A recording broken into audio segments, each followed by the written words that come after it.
હકીકત શું છે? હકીકત તો એમ છે કે આઈનું નામ લઈને તે મોરબીમાં કામ થવા માંડ્યા છે.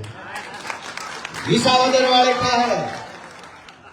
અહીંયા કામ નહીં થાય એવું કહેતા હતા ભાજપ વાળા. થયું એવું, જ્યાં કામ ન થતા હોય 50 જણા ભેગા મળીને વિસાવદર વાળી થાય એમ બોલે ત્યાં તો બધાય કામ થવા માંડે છે. આ તાકાત કોની છે? આ તાકાત અમારી બહેનોની, આપણા વડીલોની, આ તમારા બધાની આ તાકાત છે. તમે ગુજરાતને બળ આપવાનું કામ કર્યું, લોકોનો દબાવી દીધેલો અવાજ ખોલવાનું કામ તમે કર્યું. આની પહેલા ભાજપ દબાવી દે. ગામડે ગામડે એના ગુંડાઓ છે. કોક સરપંચ બની ગયા છે, કોક તાલુકા પંચાયતના સભ્ય છે, કોક મંડળીમાં કંઈક ગોઠવાઈ ગયા છે, કોક ક્યાંય ને સંગઠનમાં છે. આખા ગામ ઉપર ધાક બેસાડે, ગામને દબાવ્યા કરે. તમારું આ કામ નહીં થાય, આમ બોલશો તો કૂપન બંધ થઈ જાય, આમ બોલશો પ્લોટ નહીં મળે, આમ બોલશો પ્લોટ કેન્સલ કરી નાખીશ, આમ બોલશો ગટરનું કનેક્શન નહીં મળે. કેમ ફેસબુકમાં પોસ્ટ કરી ભાઈ તારે ત્યાં વીજળી વિભાગની રેડ પડી જશે. ફૂલ દાદાગીરી. અને એ દાદાગીરી કરવા વાળા માણસે 2 નંબરના હલકા ધંધા કરવામાં કાંઈ બાકી ન રાખ્યું. આખા કાઠિયાવાડમાં આવું હાલે છે. ખાલી અહીંયા નહીં, હું તો ગામડે ગામડે જાઉં તો મને ઘણા લોકો મળે છે, જાણ કરે છે ગામમાં શું હાલે છે, કેવું હાલે છે. ગુંડાઓનું સામ્રાજ્ય ભાજપે ઊભું કર્યું. એ ગુંડાઓના સામ્રાજ્યની વચ્ચે તમે ગોપાલ ઇટાલિયાને જીતાડ્યો. એ વાતથી હજારો લોકોની અંદર જોમ આવ્યું છે, હિંમત આવી છે, બળ આવ્યું છે. લોકો બોલતા થયા, લોકો અવાજ ઉઠાવે છે, વિરોધ કરે છે. આ બહુ મોટી વાત છે. ભાજપ વાળા તો પાછા મને એમ કે છે કે તમે આ 1 સીટ જીત્યા છો ને એટલો બધો ઉપાડો લીધો છે. જ્યાં હોય ને એમ કે છે કે ભાઈ તમારી સરકાર નથી બની ગઈ, 1 જ સીટ જીત્યા છે, શેનો ઉપાડો લીધો છે આટલો બધો? મેં 1 થી 2 વ્યવસ્થિત કહેવાય એવા ભાજપ વાળાને મારા ખર્ચે બોલાવ્યા, પાનમાવો ખવડાવ્યો, મારા ખર્ચે પીડી પીવડાવી, શાંતિથી મગજ એનું શાંત થયું. પછી મેં એને કીધું કે તમારી પાર્ટીના ભાજપના નેતા એમ કે છે કે ભાઈ 1 જ સીટ જીત્યા છો, ઉપાડો કેમ લીધો છે? તો મેં એને સમજાવ્યા કે આ શેનો ઉપાડો લીધો છે. ભાઈ ચૂંટણી દુનિયામાં ક્યાંય થાય તો 1 જ માણસ જીતે, 2 ન જીતે કોઈ દિવસ, 1 જ જીતે. તો હું 1 જ જીત્યો છું. ઉપાડો ઈ વાત તો નથી. ઉપાડો ઈ વાત નો છે કે તમારી આખી સરકાર અહીંયા રોડે ચડી હતી ને એને હરાવ્યા ને ઈ વાત નો ઉપાડો લીધો હતા. એટલા બધા કમલમને તાળું મારીને અહીંયા આવ્યા અને એને પાડી દીધા ને ઈ વાત નો ઉપાડો લીધો છે. એ અમારો હક છે ઉપાડો લેવાનો, કેમ કે તમને પાડી દીધા છે. હું જીતો એ વાત તો ઉપાડો હોય જ નહીં. એ તો લોકશાહી છે. પણ તમે તાનાશાહી કરવા અહીંયા આવ્યા હતા. ગામડે ગામડે ગુંડાઓ, કાળા સ્કોર્પિયો, બુટલેગરો, પૈસાના થેલા ભરી ભરી નેતા આટા મારતા હતા. મંત્રીઓ, ધારાસભ્યો, સાંસદ સભ્યો, આ બધું લઈને તમે અહીંયા ગામને દબાવવા, ધમકાવા અને શરમમાં નાખીને મત પડાવી લેવા આવ્યા હતા. અને છતાંય આ મલક છે એને પોતાનું ખમીર બતાવી દીધું ને એ વાતનો અમે ઉપાડો લીધો છે. તમે શું સમજતા હતા? પૈસાના કોથળા લઈને જાઓ એટલે માણા વેચાતા મળે છે? વેચાતા રીંગણા મળે, માણા ન મળે. દોસ્તો, આજે મારે તમને એક વિનંતી કરવી છે કે અનેક જગ્યાએ અનેક પ્રકારનું ખોટું થાય છે પણ કોઈ કઈ બોલતું નથી. કોઈ બધા જોયા કરે, આમ ટગર જોયા કરે. બધાને ખબર હોય સરપંચે કેટલા 2 નંબરના ધંધા કર્યા, પણ બોલે કોઈ નહીં. ખબર નહીં કે આ બીકનો આપણને શું ફાયદો છે? આટલું બધું બીન રહેવાનો ફાયદો કઈ વાતનો છે? હું તો તમને મેં બધા ગામમાં વિનંતી કરી. અત્યારે વિશાળ હળમતિયામાં હમણાં હું હતો. વિશાળ હળમતિયામાં મારી સભા પૂરી થઈ પછી એક બેન મને મળ્યા. એને મને એવું કીધું કે ભાઈ ગામનો ભાજપનો માથાભારે ખુલ્લો માણસ છે, એને અમારા ઘરના મુખ્ય દરવાજાની આગળ બેલા ગોઠવી દીધા છે. મેં વિડીયો મૂક્યો હતો, કદાચ બધા કોઈ જોયું. ઘરનો જે મેઇન ગેટ છે, ડેલું આપણું જે હોય, ડેલાની આડે આમ બેલાની લાઈન ગોઠવી દીધી. 3 લાઈન, આમ 3 ઉપર 3 ઉપર એમ 10 સુધી, એટલે આખી દિવાલ જ લાગે. ડેલા પથ્થરના, સફેદ પથ્થરના. આખો એનો દરવાજો બ્લોક કરી દીધો છે, 8 વર્ષથી બ્લોક કરી દીધો છે. હવે બેન મામલતદાર ને ટીડીઓ ને પ્રાંત ને કોર્ટ ને કચેરી બધે જતા હશે, પણ કોઈ કઈ સાંભળ્યું નહીં. ઘડીક થાય ફોટા પાડી જાય, વિડીયો કરી જાય, સર્વે કરી જાય, પંચનામું કરી જાય, પણ બેલું હલાવે નહીં. આજે હું ગયો, એ બેને મને કીધું, મેં કીધું બેલાની જ વાત છે ને, મને ફાંસે ચડાવી દે, લઈ લો બધા બેલ. કે મેં 10 ભેગા લઈ લીધા. મને જોઈ પછી આખું ગામ એમાં લાગ્યું કે ગોપાલભાઈ ભાઈ થોડા હાલો આપણે નહીં. તો ત્યાં રસ્તો ખુલ્લો થઈ ગયો. હવે આપણે જો વાત ગામ રાજી થયું, બેન રાજી થયા, બધાને મજા આવી. 5-25 જણા ફોન આવ્યા, ગોપાલભાઈ સારું કામ કર્યું. 8 વર્ષથી ઓલી બેન બચારી દુઃખી થતી હતી. એના ધણી જે છે થોડાક વધારે પડતા સીધા માણસ છે, ભોળા માણસ. અમુક આદમી હોય બોલે નહીં કે કામથી કામ રાખે, એટલે બેન જરાક અવાજ ઉઠાવતા છે પીડામાં, પણ એનું કોઈ સાંભળ્યું નહીં. મેં બેલા હટાવી લીધા, એનો દરવાજો ખોલી દીધો. 8 વર્ષ પછી મેં ડેલું ખોલ્યું. નવેડામાંથી હાલતા 8 વર્ષ ભાજપના ગુંડાએ ત્યાં ગોઠવી દીધું. શું કામ? કે બજારમાં એનું ડેલું ન પડે, બજારમાં હાલી નથી. આ અમે પહોંચ્યા ત્યાં ગામમાં ફોન આવ્યો કે એને પાછા બેલા ગોઠવી દીધા. એટલે હરેશભાઈ મેં કીધું જાવ તો ફોન ઉપર વાત કરો, પોલીસ સાથે વાત કરો, જે કઈ થતું હોય કરો, એવું જાગે આપણે જાશું. ગુંડાઓની હિંમત તો જો હાવ બેફામ ખોટું કામ કરવાનું. હિન્દી ફિલ્મના ગુંડામાં કંઈક લાજ શરમ પડે, થોડુંક તો એ માન મર્યાદા રાખે. આ હિન્દી ફિલ્મના ગુંડા કરતા હલકી કક્ષાના ગુંડાઓ ગામડે ગામડે કિરીટ પટેલે પેદા કરે છે. એટલે વિચાર કરો કે આપણે કેવડી લડાઈ લડવી પડશે.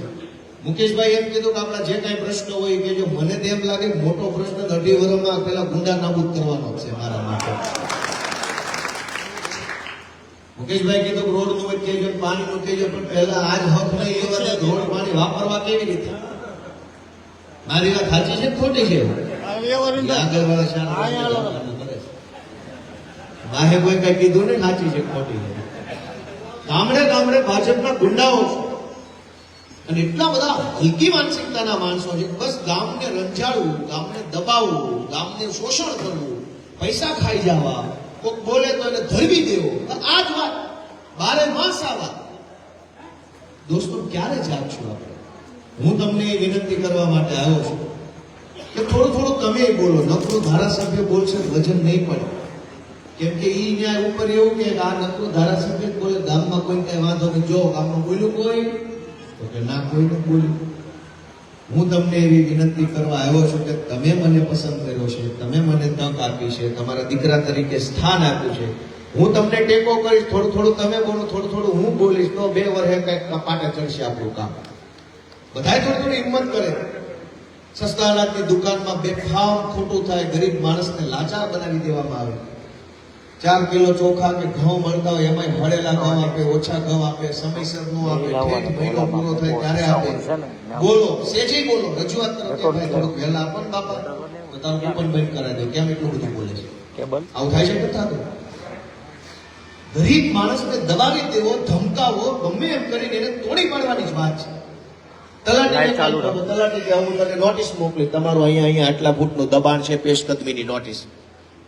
જાણે તમે બધા હરિશ્ચંદ્રના વારસદારો છો ને, એક ભાઈ જ દબાણ કર્યું. ગામમાં ગરીબ માણસ હોય, મજૂરી કરતો વ્યક્તિ હોય, વંચિત સમાજનો માણસ હોય, લાચારીમાં, મજબૂરીમાં, કોઈને શોખ નથી થતો સરકારી પડતરમાં મકાન બનાવવાનો. બધાને ખબર છે કે 25,000 નો ખર્ચો કરીને 2 બેલા મૂકીને માથે છાપરું બનાવીશ તો ગમે તેથી પાડી દેશે. હવે ખબર હોય, પણ શું કરવું? જીવવું તો પડશે, રહેવું તો પડશે, છોકરા તો પાલવવા, બેનો દીકરીઓ માટે કંઈક વ્યવસ્થા તો કરવી. એટલા માટે માણસ લાચારીમાં પોતાની પાસે મકાન ન હોય, ઘરનો પ્લોટ ન હોય, સરકારી પડતર જમીન ઉપર એક નાનું એવું મકાન બનાવે, કાચું પાકું. પછી ગામનો ભાજપનો ગુંડો જે હોય એ દર ચૂંટણીએ દબાવે, મકાન કાચું છો ભાજપને મત દેજો. બીજી ચૂંટણીએ મકાન કાચું છો ભાજપને મત દેજો. 20 વર્ષ સુધી એની પાસે મત પડાઈ લે. એના કરતા તમે બહુ પાણી આળાવો, એક વખત એને પાકું કરી દો ને કાચું મકાન, એટલે બીજી વખત લાચારી ન કરવી પડે. પણ એને કાચા મકાનને પાકું ન થવા દે, 100 વારીઓ પ્લોટ ન મળવા દે, પક્કા પાયે એના નામે ન થવા દે. હું કામ? નામે થઈ જાય તો બીજી વાર દબાવી ન શકાય મત માટે. એટલે એમના વર્ષો સુધી મકાન કાચું રહે, પેશકદમીમાં રહે, વર્ષો સુધી દરેક ચૂંટણીએ દબાવી મત પડાવી જાય. ડિમોલેશન આવશે, મત દેજો, ડિમોલેશન આવશે. આ હું વાત બોલું છું, સાચી છે ખોટી છે? આ લાચારીનો રસ્તો શું? આપણે બોલવું પડશે. તમે મને ધારાસભ્ય બનાવ્યો, પણ હું કઈ જાદુની છડી તો નથી આમ ફેરવું બધા પ્લોટ ખાતે થઈ જાય. બધાએ ભયંકર પ્રયાસ કરવાનો છે. હંમેશા હું પહેલો આલીશ, પણ વાહે કોક જોશે ને. વાહે કોઈ નહીં હોય તો ધારાસભ્યોની કોણ સાંભળશે? આ તો એકદમ હલકી માનસિકતા ધરાવતા ગુંડાઓની સરકાર છે. બહુ મોટી કોશિશ હજુ આપણે કરવાની છે. બધા કામ કરશું, પણ મારી તમને વારંવાર એક જ વાતની વિનંતી છે કે તમે બધા જાગો, સહેજ સહેજ તમે બોલો, અવાજ ઉઠાવો, વિરોધ કરો, લાચારી છોડો, ડર છોડો. ડરી જવાથી, લાચાર બનવાથી કઈ ફાયદો થતો હોત તો સૌથી વધુ મારે જ બી જવું છે. બી જવાનો ફાયદો હોય તો હું જ બી જવા માંગુ છું. કઈક ફાયદો થવો જોઈએ. દોસ્તો, આપણે આપણી શક્તિ ઓળખવી પડશે. જનતાની તાકાતને આપણે ઓળખવી પડશે. આપણી અંદર શું તાકાત છે આપણે ભૂલી ગયા છે. હું તમને યાદ કરાવું, 2017ના વર્ષમાં ગુજરાતની વિધાનસભાના અધ્યક્ષ એણે એક ઓર્ડર કર્યો કે ગોપાલ ઇટાલિયા ઉપર ગુજરાતની વિધાનસભામાં આવવા પર પ્રતિબંધ છે, અંદર નહીં આવી શકે. 2017 થી મારી ઉપર હળંગ પ્રતિબંધ હતો. હું કોઈ કોર્ટમાં ન ગયો કે આ ખોટો પ્રતિબંધ છે, આ પ્રતિબંધ ઉઠાવી લો, મને રાહત આપો, સ્ટે આપો. નહીં ભાઈ, નહીં. અદાલતમાં ન ગયો, કોઈ નેતા ન મળ્યો, કોઈ સાહેબ ન મળ્યો, કોઈ આજીજી ન કરી, કોઈ વિનંતી ન કરી. મેં મનમાં નક્કી કર્યું, તેલ લેવા ગઈ તારી વિધાનસભા, અમારી પેઢીમાં કોઈ નહોતી જોઈ, તેથી એમ પેદા થયા ને તેથી મોટા થયા ને તેથી વટથી જીવી નથી જોતી તારી વિધાનસભા. જા ભાઈ. 2017 થી લઈને 2025 સુધી હું જિંદગી વિધાનસભાની દિશામાં મેં મોઢું નથી કર્યું. મેં જનતાની વચ્ચે રહ્યો, સંઘર્ષ કર્યો, મહેનત કરી, નક્કી કર્યું કે જનતા જેથી મોકલશે ને તેથી જવું છે, નહીતર આજીવન નથી જવું. છોકરાને કહેતો જવું છે તેલ લેવા કઈ જાતા નહીં બાજુમાં. આપણે શું કામ છે? તમે કઈ અમને કઈ આપી દેવાના છો નહીં. પણ તમે વિચારો કે સત્તાની તાકાત ધારે તો ગોપાલ ઇટાલિયા ઉપર પ્રતિબંધ મૂકી શકે કે તું વિધાનસભામાં નહીં આવી શકે. સત્તાની તાકાત એટલી મોટી છે કે એ મને 2017 થી 2025 સુધી અંદર ન આવવા દે. પણ સત્તાની તાકાત એટલી મોટી નથી કે તમે મને ચૂંટણી જીતાડો પછી મને એ રોકી શકે. સત્તાની, અધિકારીની તાકાત મોટી તાકાત નથી, નેતાની તાકાત મોટી તાકાત નથી. સૌથી મોટી તાકાત ભારત દેશમાં ભારતના લોકોની છે, આમ જનતાની છે, મતદારોની છે. દોસ્તો, એ વાતને આપણે યાદ રાખવી પડે. તમે મને મત આપી ધારાસભ્ય બનાવ્યો, કોઈ જાતની વગર પરમિશને હું વિધાનસભામાં ગયો. 150-200 જેટલા કેમેરામાં મારું શૂટિંગ હાલતું હતું. અલગ અલગ ચેનલ વાળા, ટીવી વાળા, મીડિયા વાળા, મોબાઈલ વાળા, ચારે તરફથી એક એક પગલું ભરું એનું રેકોર્ડિંગ કરતા હતા. વિધાનસભાના અધ્યક્ષે મને 3 કિલોનો ગુલદસ્તો આપ્યો. ગોપાલભાઈ, તમારું સ્વાગત છે અહીંયા. આમ તમારું સ્વાગત છે. જે અધ્યક્ષે એમ કીધું ગોપાલ ઇટાલિયા નહીં આવી શકે, એ જ અધ્યક્ષે બુકે આપ્યો. નાનો નહીં, 3 કિલો ગુલાબનો બુકે આપ્યો. હું મહાન નથી, હું મહાન છું એટલે નથી આપ્યો. મારામાં કોઈ શક્તિ નથી, શક્તિ તમારા બધામાં છે. તમે શક્તિશાળી છો કે સત્તાની શક્તિની ઉપરવટ તમારી શક્તિ છે. તમે નિર્ણય લીધો એટલે વિધાનસભાના અધ્યક્ષે મને ગુલદસ્તો આપ્યો છે, ગોપાલ ઇટાલિયા નથી આપ્યો. તો આપણી અંદર આટલી મોટી શક્તિ પડી છે. પછી આપણે લાચાર બનીને જીવવાનું, પછી હાથ જોડવાના, પછી ભાજપના લફંગાઓથી ડરીને જીવવાનું. તો ધૂળ પડી ભાઈ આપણા જીવનમાં. આટલું બધી શક્તિ આપણને ભગવાને આપી, ભારતના સંવિધાને આપી, બાબા સાહેબ આંબેડકરે આપી, અને એ પછી 4 પૈસાના ભાજપના લફંગાથી આખું કામ દીવે. ઓહો, તો ભાઈ હું કહેવા જેવું જ રહ્યું આમાં. સત્તા આપણી પાસે છે, જનતામાં તાકાત છે. જનતા પોતાની તાકાતને ઓળખે. ખોટું થતું હોય ત્યાં બોલવાની શરૂઆત કરો. આટલા વર્ષોથી આપણે નીચી મૂંડી રાખીને જેમ કેમ કરતા ગયા ને, એમાં માથે ચડી બેઠા છે. હવે તમારો દીકરો તમારી હારે છે, તમે 2 શબ્દો બોલશો તો હું 40 શબ્દો બોલીશ. બે ભેગા મળીને બોલશો તો વજન પડશે આપણે. પણ તમે નહીં બોલો તો ધારાસભ્ય કેટલી ઘડી બોલશે? ધારાસભ્ય બોલશે એનું ઉપજશે શું? કેમ કે સરકારમાં બેઠેલા માણસો હોય એ જોતા હોય કે જનતાની હારે છે કે નહીં, જનતાની હારે છે કે નહીં. હું એમ કહું કે અહીંયા રોડ બનતો નથી, વિરોધ પ્રદર્શન, એટલે રોડ વિભાગનો સાહેબ જોવે કે આની હારે માણસો છે કે નહીં. તો જનતા ધારાસભ્યને વાટે બેઠી હોય, અધિકારી એમ જોઈ રહ્યો કે આની હારે કઈ માણસો નથી, આ એકલો મથે છે, ભલે મતતો થાકી જાય, દ્રવ્યો જાય. મારી વાત વ્યાજબી છે, ગેરવ્યાજબી છે? તમારે જાગવું પડશે, બોલવું પડશે, અવાજ ઉઠાવવો પડશે, ડર્યા વગર, શરમાયા વગર, લાચારી છોડી દેવી પડશે. હવે તો આપણને સપોર્ટ છે, આપણો ઘરનો છોકરો છે, બોલે એવો છે, બાંધે એવો છે, જાણકાર માણસ છે, બધે હરીફરી પોગે એવો માણસ છે. આનાથી સારું તો કેવો સમય આવવાનો છે હવે? એટલે મારી બધાને વિનંતી છે કે બધા જરાક અવાજ ઉઠાવજો. બીજી વાત કે જુનાગઢની અંદર એક કાર્યાલય ખોલવાની વેતરણમાં હું છું. સૌથી પહેલા વિસાવદરમાં અત્યારે ચાલુ થઈ રહ્યું છે. જુનાગઢના કાર્યાલય ખોલવામાં કદાચ મહિનો લાગશે, અથવા થોડુંક વહેલું થાય અથવા થોડુંક મોડું પણ થાય. ભેસાણમાં કાર્યાલય ચાલુ છે. હવે મારી એવી ગણતરી છે, વિસાવદરમાં તો ચાલુ થઈ જ જશે હમણાં 10 દિવસની અંદર, પણ જ્યાં જ્યાં કાર્યાલય ખુલે ત્યાં આમ જનતાને મદદ મળી રહે ધારાસભ્ય તરફથી. તમારે કંઈ નાની મોટી અરજી કરવી હોય, શિક્ષણની અરજી, દવાખાનાની અરજી, સરકારી વિવિધ યોજનાઓની અરજી કરવી, આવકના દાખલા, જાતિના દાખલા, જન્મ, મરણ, લગ્ન, મૃત્યુ, વિધવા સહાય, આ બધી જે પ્રોસેસ છે એના ફોર્મ ભરી દેવા, અથવા પ્રિન્ટુ કાઢી આપવી, અથવા 2-5 કાગળિયાની ઝેરોક્સ કરી દેવી, અથવા કાંઈ તમને સ્કેનિંગ કરાવવું હોય તો સ્કેનિંગ કરી દેવું. આવું નાનું મોટું કાંઈ પણ કામ હોય તો ધારાસભ્યની ઓફિસેથી મફતમાં તમારું કામ થઈ જાય એવી વ્યવસ્થા હું જુનાગઢની અંદર પણ કરવા માંગુ છું. જુનાગઢ વાળી વ્યવસ્થામાં થોડોક સમય લાગશે, પણ વિસાવદર વાળી વ્યવસ્થા સૌથી પહેલા ચાલુ થઈ જાય. આપણે તો લોકોને ઉપયોગી બનવાની વાત છે. વિસાવદરમાં એક વકીલની પણ નિમણૂક મારા મિત્ર છે, બહુ ટેલેન્ટેડ વ્યક્તિ છે, અને મેં ત્યાં નક્કી કર્યું છે કે ભાઈ તમારે આખો દિવસ મારી ઓફિસે બેસવાનું. જે કોઈ વ્યક્તિ આવે અને લીગલ માર્ગદર્શનની જરૂર હોય તો માર્ગદર્શન, મદદની જરૂર હોય તો મદદ તમને ધારાસભ્યની ઓફિસેથી મળી જાય એવી વેતરણ હું અત્યારે કરી રહ્યો છું. એના માટે થોડો ઘણો ખર્ચો થતો હોય, ટીમ લગાડવી પડે, માણસો રાખવા પડે અને પગાર આપવો પડે, ઘણી વેતરણ કરવી પડે એમ છે. એટલે એ બધી વેતરણ ભેગી થતી જશે એમ હું મારું કામ આગળ વધારતો જાય છે. એમાં તમારે મને કહેવું નહીં પડે. પણ એ કાર્યાલય જે ખુલશે, ભેસાણ વિસાવદર તો ખુલી જ જવાનું છે. જુનાગઢમાં થોડોક સમય લાગશે, કેમ કે સરદાર બાગની આજુબાજુમાં કંઈક સારી ઓફિસ મળે તો વધારે કામનું થાય. બીજા કોઈ એરિયામાં ઓફિસ હોય તમારે દોડધામ થાય, પાછું આવું જાવ. એટલે હું એ વિચારું છું કે સરદાર બાગ વિસ્તારની અંદર જ જો આપણને ક્યાંક જગ્યા મળી જાય તો ત્યાં ઓફિસ ખુલી જાય તો તમારે એક ધક્કામાં ધારાસભ્ય મળી જાય, સરકારી ઓફિસે પડખે થઈ જાય. હાલીને જાવ તો વાંધો ન આવે આજુબાજુમાં. એટલે થોડીક વાર લાગે એવું છે.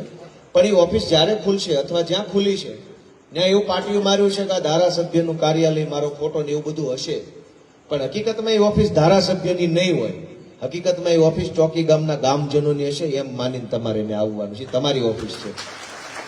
મારું તો ના પાટિયું છે, પણ મારું શું છે તો તમે મત આપો તો અમારા પાટિયા લાગે છે, નકર તો હોય એ ઉખાડી જાય એવા ગુંડા છે. એટલે પાટિયું વ્યવસ્થાના ભાગરૂપે મારા નામનું હશે, પણ ઓફિસ તમારી છે. જેણે મત ન આપ્યા હોય એની ઈ જ ઓફિસ છે, જેણે મત આપ્યા હોય એની ઈ જ ઓફિસ છે. બધાની ઓફિસ એક જ છે. બધાની ઓફિસ એક જ છે. કોઈએ કઈ શરમાવાની કે ગભરાવાની કે સંકોચ. ઘણીવાર શું થાય કે આપણે ગોપાલભાઈના સમર્થનમાં કામ ન કર્યું હોય, મત ન આપ્યો હોય, ગામમાં બધાને ખબર હોય, ગામમાં બધાને બધી ખબર હોય સામે કોણ કોના મત એમ. હવે સારું કામ પડે ત્યાં જાય એટલે ત્યાં મુકેશભાઈ ડોબરી આટા મારતા હોય ગોપાલભાઈ ઓફિસ, એટલે થોડો ભારે પગ થાય. પણ જેને મત ન આપ્યા હોય એને મારે તો હાથ જોડીને કેવું છે કે ભાઈ કાંઈ વાંધો નહીં, આ વખતે ગાડી ચૂકી ગયા છો તો આવતી વખતે વહેલા બેસી જાજો ગાડીમાં. પણ શરમમાં રહેતા નહીં, ઓફિસ તમારી છે, આવજો. અને આપણા કાર્યકર્તાને વિનંતી છે કે ભાઈ કોઈના પ્રત્યે આપણે એવી દ્રષ્ટિ ન રાખી. સાચું કામ લઈને આવે, સારું કામ લઈને આવે, વ્યાજબી વાત લઈને આવે, સમાજને ઉપયોગી કામ લઈને આવે તો આપણે એના કામમાં આપણાથી થાય એટલી કોશિશ કરવી છે. ક્યાં મત આપ્યો તે પૂછવું નથી. નહીં આપ્યો હોય તો એનું હૃદય પરિવર્તન થાય એવો પ્રેમ ભાવ આપણે બતાવવો છે. વટ નથી કરવો કોઈની યારે, આપણે વટું કામ કરવો. એટલે મેં બધા ગામમાં કીધું છે, મત દીધો મત ન દીધો એ વાત ચૂંટણી પૂરી થઈ ગઈ. અને હું તો ન્યા સુધી કહું કે અત્યારે 5 ગામ ભલે કરાવી જાય, પાળી જાય, વળી આવતી ચૂંટણીમાં હામાં બેઠા હોય તો મને કાંઈ વાંધો નથી. એ તો લોકશાહી છે. ભલે અત્યારે કરાવી જાય, પછી કાલે અમે મેણું નહીં મારીએ, તેથી અમે તમને આમ કરી દીધું હતું, નવ ક્યાં ને આટા મારો, ભલે હવ મજા આવી. પણ ઓફિસ તમારા બધાની છે, બધાએ આવવાનું છે. કોઈએ શરમાવાનું નથી, કોઈ સંકોચ નથી રાખવાનો. જેટલું અમારાથી થાહે એટલું કામ કરી આપશું. અને એમાં કોઈ દી હું 2 વાતની ગામજનોને ખાતરી આપી શકું એમ છું કે આવડી વિશાળ વ્યવસ્થામાં આપણે જોડાયા છીએ. ક્યારેક કામ થાહે, ક્યારેક કોક કામ નહીં થાય, કોક કામ અધૂરું થાય, કોક કામ ધાર્યું હોય એ પ્રમાણે ન થાય, ક્યાંક જાણતા અજાણતા ભૂલ થઈ ગઈ મારાથી અથવા ઓફિસના સ્ટાફથી, કોઈક વસ્તુ આપણે રજૂ કરવી હતી એ સમયસર ન થઈ શકી. આવા અનેક સંજોગો આવશે, પણ ક્યારેય કામ બાબતે મારી દાનત ખરાબ નહીં હોય એ હું તમને 100% ખાતરી સાથે કહી શકું. કામ થાય, ક્યારેક કામ ન પણ થાય, પણ મારી નિયત ખરાબ નહીં હોય એ વાતની ગેરંટી છે. ખરાબ દાનતથી આપણે કોઈ કામ નથી કરવું. બીજું કે મારો પ્રયત્ન ઓછો નહીં હોય. કોશિશ મારામાં જેટલી આવતી હશે ધારાસભ્ય તરીકે, યુવાન તરીકે, દીકરા તરીકે જે મારી ફરજમાં આવતું હશે, મારામાં જે તાકાત હશે એ ઓછી તાકાત નહીં વાપરું, પૂરેપૂરી શક્તિ વાપરી લઈશ. પ્રયત્ન ઓછો નહીં હોય, પ્રયત્ન પૂરો કર્યા પછી ક્યારેક પરિણામ ન આવે એવું પણ બને. તો હું બધાને મારી એટલી વિનંતી કરું છું કે તમારે મને માર્ગદર્શન આપવાનું છે, તમારે મને સૂચન આપવાનું છે. તમને એમ લાગે ઠપકો આપવા જેવું છે તો ઠપકોય તમારે આપવાનો છે. હું કોઈ દી એમાં કઈ કોઈનાથી નારાજ થઈ જાઉં, મોઢું બગાડું, ચીડાઈ જાઉં, એવું મારું કામ નથી. તમે મને ઠપકોય આપી શકો છો, પણ એ આપણી ઓફિસમાં પાછો એવું નહીં કીધું છે એટલે હું ગમે આને પકડી લઉં. કેમ કે એમાં તમારે મનમાં ન હોય, મને વાંધો ન હોય, તમારો ને મારો વ્યવહાર છે એવો દીકરા માવતર તરીકેનો. પણ તમે કઈક મને જાહેરમાં ઠપકો આપો, ભાજપ વાળો વિડીયો બનાવીને આખા ગુજરાતને બતાવો હવે આનું બોર્ડ પૂરું. તમને મનમાં ન હોય, તમે તો એક હકથી કહેતા હો ગોપાલભાઈ આપણે આમ કરવાનું છે. એટલે તમે મને ઠપકો આપશો, તમે મને સલાહ આપશો, માર્ગદર્શન આપશો, મને બહુ ખુશી થશે. તમને જેવા નેતાની જરૂર હોય, તમારે ભવિષ્યમાં જેવડો મોટો નેતા મને બનાવવો હોય એવું ઘડતર તમારે મારું કરવાનું છે. આપણા ઘરમાં છોકરા હોય તો એને ડોક્ટર બનાવવા હોય તો એ રીતે ભણાવીએ, વકીલ બનાવવા હોય એ રીતનું એમાં આપણે મગજ દોડાવતા હોય, એને ધંધામાં ચડાવવા આપણે એ રીતનું. તો તમારે મને જે બનાવવું હોય ને એ રીતનું ધ્યાન તમારે મારામાં આપવાનું છે, શીખવાડવામાં, સપોર્ટ કરવામાં, માર્ગદર્શન આપવામાં. એટલે કેમ કે રાજકારણનું ક્ષેત્ર એટલું બધું વિશાળ છે કે અહીં કોઈ કાંઈ શીખીને આવતું નથી, પણ અહીં આવ્યા પછી બધાય બધું શીખવાનું હોય છે. તમે મને શીખવાડશો તો તમે જેવું શીખવાડ્યું છે એવો નેતા બની શકીશ. એટલે હું તમારા બધા પાસેથી આશા રાખું છું, તમારા માર્ગદર્શનની, મદદની, સપોર્ટની.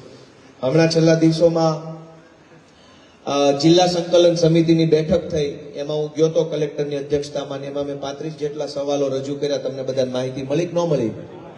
બધાને મળી કે નહીં? બધું આગળ આગળ જ છે, વાહે નથી કઈ. બહેનોને માહિતી મળી મારી કે હું ક્યાં ગયો તો, શું બોલ્યો, કયા સાહેબોને મળ્યો? મળી બહેનોને માહિતી? ફેસબુક જોવો છો? ભાઈ ટીવી અને છાપાવાળા આપણું કઈ બતાવે એમ છે નહીં, એ કાંઈ બતાવતા નથી. એટલે હવે આપણો તો આધાર, સતનો આધાર ફેસબુકમાં મૂકો તો જ તે ગામ સુધી. કેમ કે ઓલા કઈ છાપતા જ નથી, કઈ બતાવતા નથી. ગમે એવી રાડિયું પાડો તો બીજેથી કઈ આવે જ નહીં. આપણા નિવેદન કરતા મૃત્યુનો જ મોટી હોય છે. પણ હવે એ જે થઈ ગયું તે, હું કલેક્ટર પાસે ગયો, મેં 35 જેટલા પ્રશ્નોની રજૂઆત મૂકી.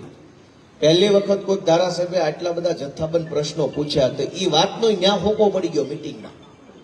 એ મિટિંગમાં કલેક્ટર બેઠા હોય, ડીડીઓ બેઠા હોય, ડીપીઓ બેઠા હોય, ડીઈઓ બેઠા હોય, ડીસીએફ બેઠા હોય, ડીઈ બેઠા હોય, કેટલાય ડીપીઈ બેઠા હોય.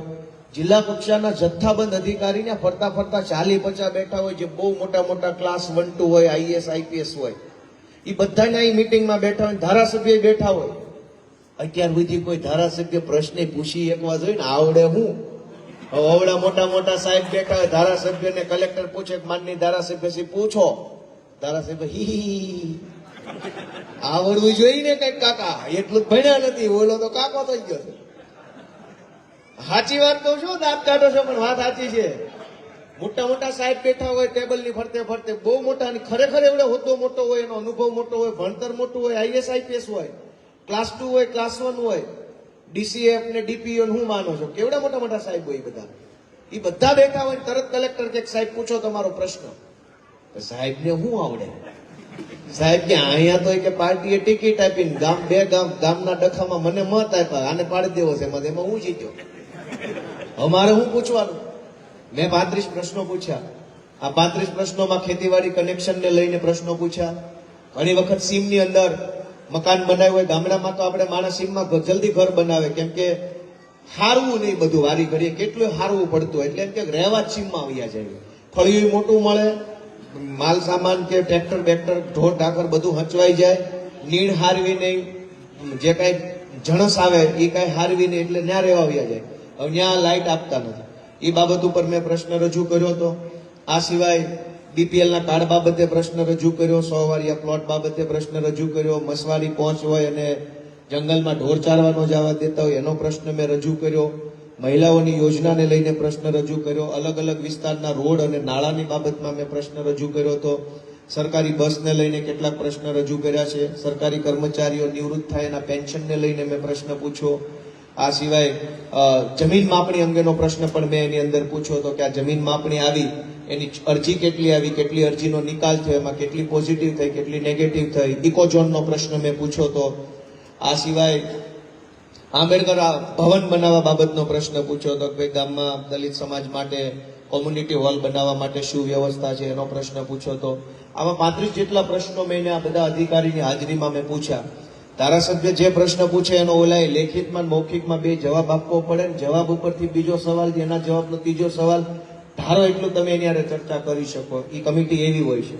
તો એ બધા જ પ્રશ્નો મેં જનતા વતી પહેલી મિટિંગમાં પૂછ્યા, એના જવાબ મેળવ્યા. એના જવાબમાં મને જે માહિતી મળી એ મેં ઘણા લોકોને મોકલી પણ છે કે આવું સરકારી તંત્રમાં કામ છે. તમારે સુધી આવી માહિતી કે ન આવી? આ સિવાય હમણાં જિલ્લા પંચાયતની સાધારણ સભા હતી. આમ તો આ છેલ્લી સભા છે. નવી જિલ્લા પંચાયતની ચૂંટણી આવશે. તમને બધાને એક જાણવા જેવી વાત કહી દઉં કે જે ગામડાની અંદર કોઈ પણ ગામ હોય, નાનું ગામ હોય, મોટું ગામ હોય, શહેરની અડતું ગામ હોય કે ઠેઠ છેવાડાનું ગામ હોય, કોઈ પણ ગામની અંદર વિકાસનું કોઈ પણ કામ હોય એનું પહેલું પગથિયું તાલુકા પંચાયત અને જિલ્લા પંચાયત છે. ગામમાં રોડ બનાવવો છે, રોડ તોડવો છે, ટાંકી બનાવી, ટાંકી તોડવી, આંગણવાડી બનાવી, આંગણવાડીને રિપેરિંગ કરવી છે, નાળું બનાવવું છે, ધાબી બનાવવી છે, સંરક્ષણ દિવાલ બનાવવી છે, ગામમાં સીસીટીવી કેમેરા લગાવવા છે, ગામની સ્કૂલ બનાવી છે, સ્કૂલ તોડી નાખવી છે, નવો ઓયડો બનાવવો છે, જર્જરિત ઓયડો તોડી નાખવો છે, ગામમાં કોમ્પ્યુટર લાવવા છે, ગામની અંદર ડિજિટલ બોર્ડ લાવવા છે, ગામની સ્મશાનની ખાટલી મૂકવી છે, ખાટલી ઉપર છાપરું મૂકવું છે, સ્મશાન પર દિવાલ બનાવી છે, બ્લોક નાખવા છે, ગટર કરાવી છે, ગટર ઉખાડી નાખવી છે, કાંઈ પણ કામ હોય એ તમામ કામનો પહેલો પગથિયો તાલુકા પંચાયત અને જિલ્લા પંચાયત છે. તમામ કામના નિર્ણયો તાલુકા પંચાયત અને જિલ્લા પંચાયતમાં થાય. તાલુકા પંચાયતની મીટિંગ મળે, એમાં તાલુકા પંચાયતના સભ્યો અને તાલુકા પંચાયતના ચેરમેન પ્રમુખ બેઠા હોય. એ જે નક્કી કરે એ કામ થાય. એની પાસે બહુ સત્તા છે. એ જે નક્કી કરે, ચોકી ગામમાં ધાબી બનાવી છે, બેઠો પુલ બનાવો છે, ઉભો પુલ બનાવો છે, એનથી ઉભો બનાવો, તો એ તાલુકા પંચાયતની પાસે હોય. જિલ્લા પંચાયત પાસે એવી સત્તા હોય. ધારાસભ્યને 1.5 કરોડ રૂપિયાની ગ્રાન્ટ મળે. હવે આવડા મોટા ગામમાં 1.5 કરોડ રૂપિયા થાય હું. તાલુકા પંચાયતનું બજેટ 20-25 કરોડ રૂપિયા હોય એક વર્ષનું. જિલ્લા પંચાયતનું 60-70 કરોડ રૂપિયા હોય એક વર્ષનું. ધારાસભ્યનું બજેટ 1.5 કરોડ રૂપિયા હોય એક વર્ષનું. તો પૈસા વધુ ક્યાં છે? ક્યાં વધુ? તાલુકા જિલ્લા પંચાયતનું બજેટ મોટું હોય, ધારાસભ્યનું બજેટ એટલું ગમતું હોય. હવે થાય છે હું તમને સમજાવું કે તાલુકા પંચાયત અને જિલ્લા પંચાયતની અંદર બેઠેલા માણસો અનેક ખોટા બોગસ વાહિયાત કામો મંજૂર કરી નાખે. એકનું એક કામ 10 વખત મંજૂર કરી નાખે. ખોટા કામ મંજૂર કરે જેની જરૂર જ ન હોય. ચોકી ગામના કોઈ લોકોને પૂછે નહીં ચોકી બ્લોક નાખવાની જરૂર છે, સીસી રોડની જરૂર છે, એટલે એના સીસી પેવર બ્લોક મંજૂર કરી નાખે. એની કંપનીમાંથી ખરીદી બતાવે, 10 બ્લોક નાખે, 5000 ફૂટનું કામ બતાવીને બિલ લગીને ભયા જાય. 20-25 કરોડનું તાલુકા પંચાયતનું બજેટ ને 50-60 કરોડનું જિલ્લા પંચાયતનું બજેટ દર વર્ષે આ ભાજપના નેતાઓ વેડફી નાખે છે અને વાપરી જાય છે. આ વખતે હું પહેલી વખત જિલ્લા પંચાયતની સાધારણ સભામાં સભ્ય તરીકે બેઠો. ધારાસભ્યનો સભ્ય બને, પણ બહુમતી તો પાછી હામા પક્ષે હોય, કેમ કે એના પક્ષો જાજા હોય. મેં આ વખતે વિરોધ કર્યો. મેં 4-5 મુદ્દા ઉપર વિરોધ કર્યો. તમે જોયું કે નથી જોયું? મેં વિરોધ કર્યો કે ભાઈ આ શું ધંધા છે? જે કામ અમારે અહીંયા ગોપાલ ગામ છે, આ બલિયાવડ ગોપાલ ગામ, 2023ના ફેબ્રુઆરી મહિનામાં જુનાગઢની જિલ્લા પંચાયતે ગોપાલ ગામમાં કેમેરા નખાવાનું કામ મંજૂર કર્યું, 4 લાખ રૂપિયાનું. 23માં કામ મંજૂર થઈ ગયું તો મોડામાં મોડા ફેબ્રુઆરી 2023માં જે કામ મંજૂર થયું એ કેમેરા લાગવામાં વાર કેટલી લાગે?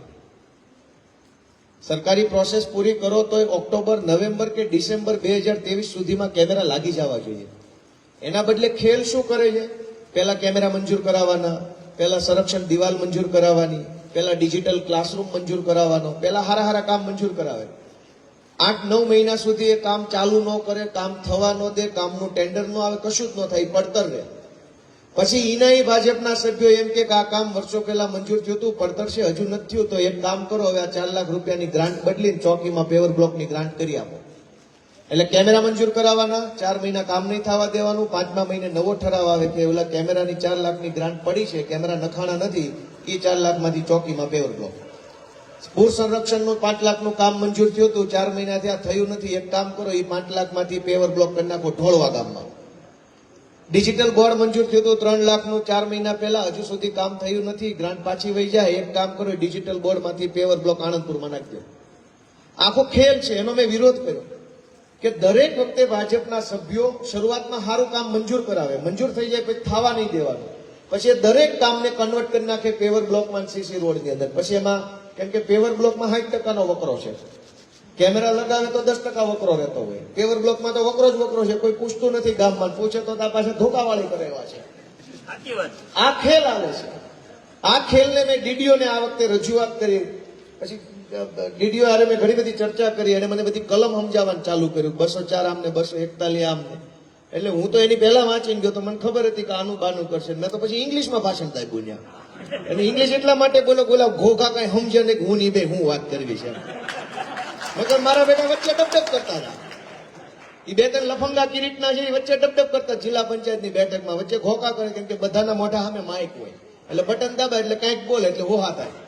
મેં કીધું આને રહેવા દે, સાને મને ક્યારેક બેસે, ઇંગ્લિશ બોલું તો જ બેસે. ડીડીઓ સમજે ને હું સમજુ હું વાત કરી છે. મારા બેટા ટગર ટગર જોવે, ખબર પડવી જોઈએ ને કાકો હું કે છે. આમ મજા આવી મને ઘડીક તો. એને અંદર હાજર હતા એ બધાને ખબર છે. ઘડીક તો ખેલ થઈ ગયો કે આમ આમ કરે બોલવાનું એમ તો કહેવાય ને કાકા ગુજરાતી બોલો, અમને નથી ખબર પડતી. અને એવી મજા આવી જિલ્લા પંચાયતની સભામાં, એની વાત જવા છે. એટલે મેં ડીડીઓને આ વાતની રજૂઆત કરી કે આવું થાય છે. બીજો એક એજન્ડા તમે જુઓ, પૈસા ખાઈ જવાનો. કે કોઈ પણ સરકારી કામ મંજૂર થાય, તમે જેમ કે સરકારી કામ છોડી દો, હું તમને સમાજનો દાખલો આપું, મોઢું નથી થતું તો 5 મિનિટ કહું.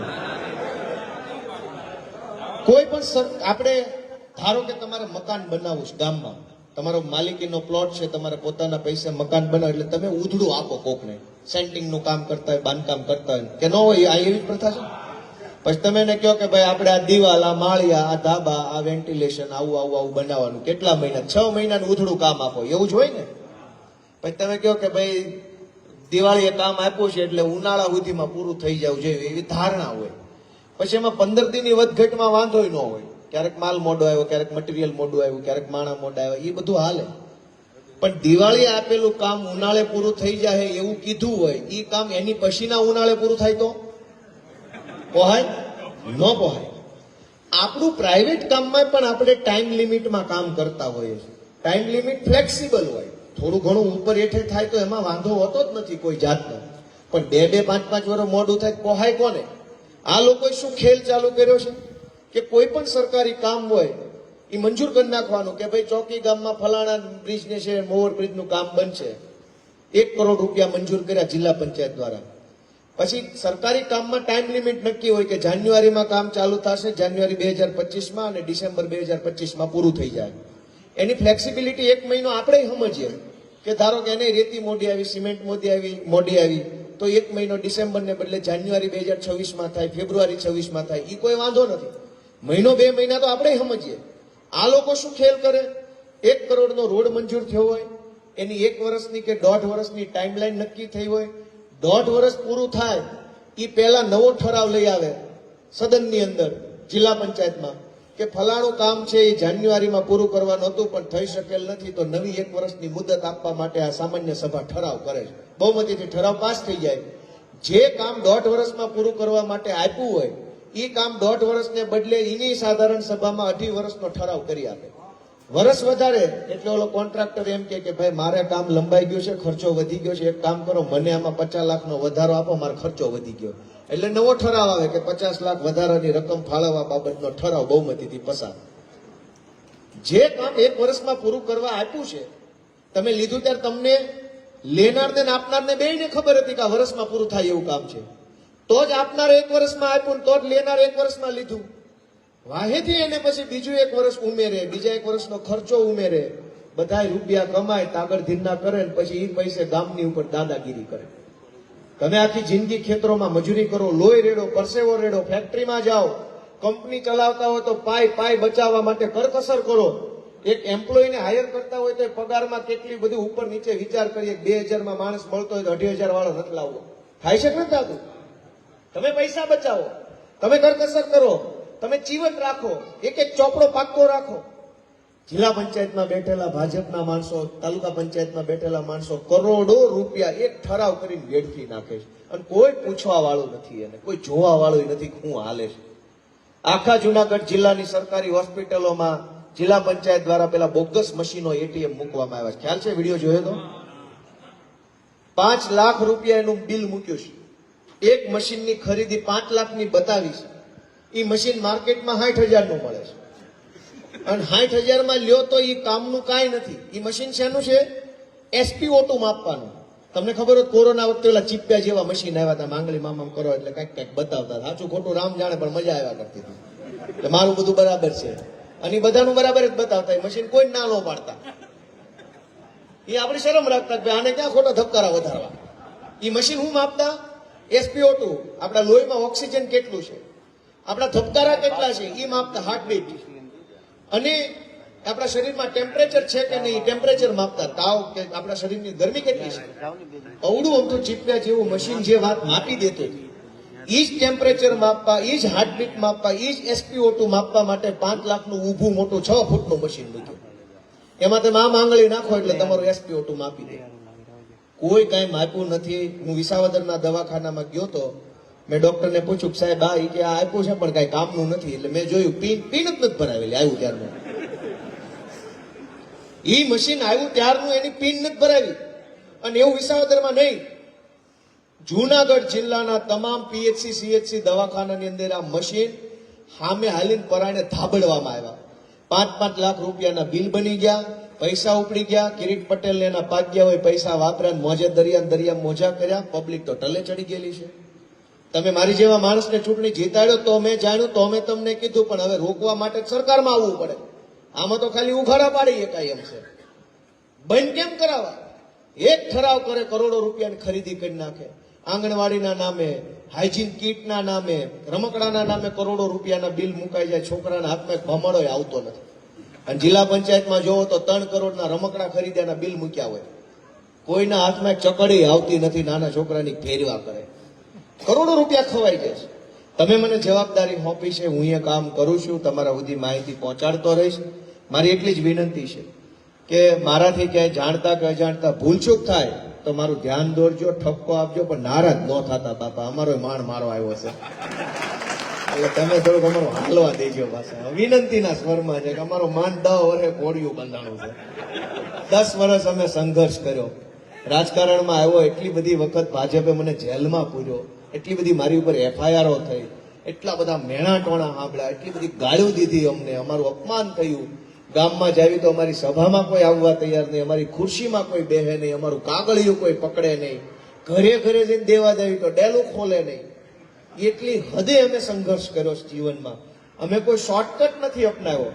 રાતોરાત કંઈક બની જવાનો રસ્તો બીજાએ જે લીધો એ રૂટ અમે નથી પકડ્યો. ડાયવર્ઝન વાળી ગાડી પકડી નથી. અમે સીધા રસ્તે હાલ્યા છીએ અને ભવિષ્યમાં સીધા રસ્તે હાલવું છે અમારે. એટલે તમે આશીર્વાદ આપજો, અમને શીખવાડજો. 10 વર્ષ આમાં કાઢ્યા છે, રસ્તો નથી બદલ્યો ને વિચારે નથી બદલ્યો ને પાછું પગલું નથી ભર્યું. અને તે દિવસે તમારા આશીર્વાદ અમને મળ્યા છે. અને અમારે તો હજુ મોટું કામ કરવું છે, હજુ ઘણું સારું કરવું છે. અત્યારે તો જેટલું થાય એટલું કરતા રહીશું, સાંભળતા રહીશું, આપણે મળતા રહીશું. અને છેલ્લી વાત કે હું જ્યારે ચૂંટણી પ્રચારમાં જતો હતો ગામડે ગામડે, તો મારી સામે 2 પ્રશ્નો ખૂબ આવતા હતા.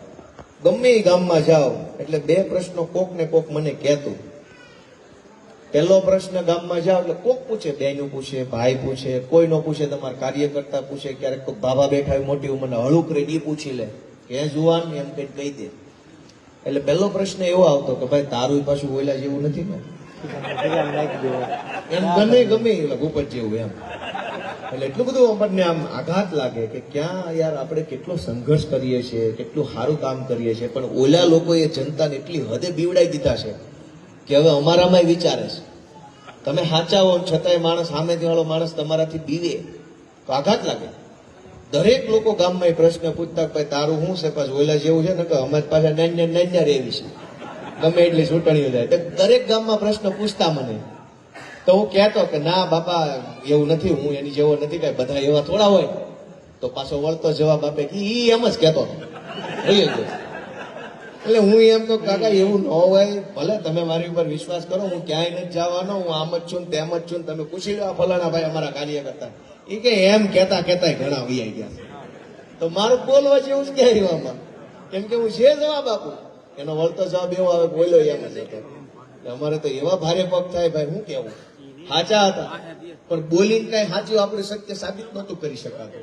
બીજો પ્રશ્ન ગામડે ગામડે આવતો, એ પ્રશ્ન એવો હતો કે ભાઈ તમને હાલો મત દીધા, પછી હું છે વળતા સમાચારનું કઈ ખરું આવશો દેખાવો નકર અહીંયા જેને દેવી વૈયા જઈશ તમારું શું છે મેં કીધું ના ના કાકા હું આવીશ મારી હું આવીશ બા હું આવીશ બેન હું આવીશ કાંઈ વાંધો નહીં બાપા હું અરે ભાઈ એ બધા એમ જ કે શું મત જોતા હોય ત્યાં સુધીના છે બધા કોઈ અહીંયા આવતું નહીં આ જો 15 વર્ષ ત્યાં ખાડો છે એમ કરે મેં કીધું પણ મારે શું કે હું આવવાનો છું કે ભાઈ બધા આમ જ કે મત જોતા હોય ત્યાં હું તો હલવાનો બે પ્રશ્નનો જે જવાબ આપું એનો વળતો જવાબ એવો આવે બધા આમ કરે છે અમારે તો એવા ભારે પગ થાય કે નથી અમે બધા જેવા અમે સીધા માણસ એવી ભોળા માણસ એવી અમારામાં કપટ નથી દ્વેષ ભાવના નથી અમે કઈ ખરાબ કરવા આવ્યા નથી અમારાથી બે કામ ઓછા થાય પણ એ કઈ કામ નબળું નહીં થાય અમે એવા માણસો છીએ પણ એ વિશ્વાસ અપાવવો કેમ પણ એ તો તમે તક આપો તો હું એ વિશ્વાસ મારા કર્મથી અપાઈ શકું મારા વાણી વ્યવહારથી અપાઈ શકું વર્તનથી અપાઈ શકું અને આજે તમે મને તક આપી તો મને મારી જાતને સાબિત કરવાનો મોકો મળ્યો જો હું ચૂંટણી જીત્યા પછી આવી ગયો અહીંયા નગર અનેક ગામડામાં અનેક ગામ તો એવા છે એને મને એમ કીધું કે ભાઈ અમારા ગામમાં ધારાસભ્ય પહેલી વાર આવ્યો છે અમને નવા એ વાતની લાગે છે કે તે હવે આજે આ બધા એટલા ખુશીના માહોલમાં ભેગા થયા છે ત્યારે મેં કીધું એમ કે સંઘર્ષનો રસ્તો બહુ લાંબો હોય છે આ અમારા કાર્યકર્તાની નોંધ લઈને પછી હું મારી વાત પૂરી કરીશ તમે જ્યારે નવી પાર્ટીમાં કામ કરો ને તો બહુ અઘરું હોય તમને કોઈ મારી ન લે પણ સૌથી પહેલું અઘરું શું પડે ખબર તમે આમ આદમી પાર્ટીમાં કામ કરતા હો સામે ભાજપના ગુંડાઓ પૈસા પોલીસ બુટલેગર અને સમાજનું વલણ તમારા તરફી ન હોય ગામે તમને બહુ સપોર્ટ ન આપતું હોય તમે એકલા ઝંડો લઈને દોડતા હો ક્યારેક તમારા ઘરના સભ્યો એમ કે મુકેશ મૂક ને ભાઈ હવે આ બધું નહીં થાય તારાથી તું શું સોંચો છો બરાબર આવું થાય આપણી બૈરી એમ કે આપણી મા એમ કે આપણો ભાઈ એમ કે આપણા બાપા એમ કે આપણા હાડા હાડુભાઈ હાહરા એમ કે કુમાર હવે આ બધું નો શોભે આપણને મૂકો ને એમ કે ખોટી વાત છે સાચી વાત છે એ લોકોની ભાવના ખરાબ ન હોય પણ થોડુંક અંદરથી આત્મવિશ્વાસ ડગી જાય અથવા આશા છૂટી જાય કે કાંઈક થાહે એવા માહોલની વચ્ચે ઘરની સામે તો પેલા મનોયુદ્ધ હાલતું હોય છૂટા હાથની મારામારી ન હોય મનોયુદ્ધ હોય પરિવાર ના પાડતો હોય ને આપણને બહુ શોખ હોય ભલે મારી પાર્ટી હારી જાય પણ મારા કરવું છે એ પરિસ્થિતિ કોઈ જોતું નથી ગામમાં ધારાસભ્ય ચૂંટાઈ ગયા વાહ વાહ ઢોલ વાગી ગયા રોડ બનાવો રસ્તા બનાવો પણ પેલું જે યુદ્ધ છે ને જે મનની અંદર હાલતું હોય પરિવારની હારે સગાની હારે સોસાયટીના 5 બહેનો ભેગા થઈને વાતો કરતા હોય કે આ રંજનનો ઘરવાળો પણ નકરો રખડ જ કરે છે નકરું વાપવાળાની વાહે દોડે કઈ કમાતો જ છે નહીં ઈ મેણાય કઈક બેનું એ સાંભળવા પડ્યા કાર્યકર્તાની ઘરવાળી હોય કે એની બેનું એક માયું હોય મારી માએ સાંભળવું પડ્યું 5 બહેનો ભેગી તમારો છોકરો શું કરે છે તો માનું મોઢું પડી જાય ને કે રખડે છે એમ તો કહેવાય નહીં અને આપણે કઈ એવું બની ન જાય કે મા એમ કહે મારો છોકરો ધારાસભ્ય છે ઈ જે વેદના જે વેઠવી પડે છે ને પરિવારે એ નવી પાર્ટી વાળાને બહુ વહેમી લાગે છે ભાજપ વાળા તો ગુંડા છે ગમે ના જાય હોદો ટિકિટ મળી જાય કલાકમાં છૂટાઈ જાય છે નકલી મંડળી બનાવે બેંકમાં ડિરેક્ટર બની જાય અમારા માટે એટલું આસાન નથી આજે કાર્યકર્તાઓ છે એ જાહેરમાં જેટલું ભોગ આપે છે ને એના કરતા 1000 ગણો મોટો ભોગ એની વ્યક્તિગત જિંદગીમાં આપતા હોય પરિવારને સમય નો આપે ક્યારેક ક્યાંક ફરવા જવું હોય ક્યારેક જન્મદિવસ હોય ક્યારેક ક્યાંક કામમાં જવું હોય પાર્ટી મીટિંગ હોય એટલે તરત ક્યાંક ભાઈ તમે બધા જઈ આવો મારા બહાર હું મીટિંગમાં જવાનો છું મારે પોતાને એવું અનેક વાર થાય પરિવાર સમય માંગે આપણે એમ કે મારે ભાઈ ચોકીમાં મીટિંગ છે મારાથી નહીં આવે નકર ગામ નારાજ થાય ગામ નારાજ ન થાય એ હાટું બૈરું ભલે નારાજ થાય ગામ નારાજ ન થાય તો માં નારાજ થાય ભાઈ નારાજ થાય કુટુંબ નારાજ થાય પોહાય પણ ગામ નારાજ ન થવું જોઈએ એટલે ઘણી વખત કાર્યકર્તાઓની જિંદગી કેવી હોય છે નવી પાર્ટીમાં જૂનાને તો બધાને ઘી કેળા જ છે નવી પાર્ટીમાં પાર્ટી નારાજ ન થાય નેતા નારાજ ન થાય ગામ નારાજ ન થાય એની કાળજી રાખવામાં આપણે આપણો આખો પરિવાર નારાજ કરી નાખ્યો હોય છે છતાં એની ક્યારેય નોંધ નથી લેવાતી એને કોઈ હાર નથી પહેરાવતો એને કોઈ શાબાશી નથી આપતું અઘરું કામ હોય છે ચૂંટણી જીતી ગયા પછી આખો હોલ ભરાઈ જાય પણ ચૂંટણી પહેલા 3 જણા નો આવતા હોય એ સમયે જે પીડા વેઠવી પડે કાર્યકર્તા હોય એની ક્યારેય નોંધ નથી લેવાતી તો હું આજે એની નોંધ લઉં છું અમારા મુકેશભાઈ ડોબરિયા અમારા તાળીઓથી વધાવજો અમારા રમણીકભાઈ ડોબરિયા અમારા પ્રભુદાસભાઈ ડોબરિયા હિતેશભાઈ કોરાટ હસમુખભાઈ કોટડિયા આશીષભાઈ વઘાસિયા નિલેશભાઈ વઘાસિયા અમારા ભાઈલાલભાઈ દેગામા રવજીભાઈ વઘેરા અને જયેશભાઈ ડોબરિયા આ બધા કાર્યકર્તાઓએ ચોકી ગામની અંદર જે મહેનત કરી છે એ બદલ હું એમને હૃદયથી બિરદાવું છું એમનો ખૂબ ખૂબ આભાર માનું છું એમણે જે કાંઈ સંઘર્ષ કર્યો છે નાની પાર્ટી નવી પાર્ટી સત્તાની સામેની પાર્ટી માટે એ સંઘર્ષ બદલ ઈશ્વર એમને ખૂબ બળ આપે, એમના પરિવારને ભગવાન ખૂબ સુખ સમૃદ્ધિ આપે એવી પ્રાર્થના સાથે તમે બધા આટલા લાંબા સમય સુધી મને સહન કર્યો એ બદલ બધાનો પણ હું હૃદયપૂર્વક ખૂબ ખૂબ આભાર માનું છું. આમ નામ આપણે મળતા રહેશું. તમે મારી ઉપર તમારો હાથ રાખજો, આશીર્વાદ રાખજો, બાકી બધું આપણે કૂટી લેવું. જય ભોળાનાથ.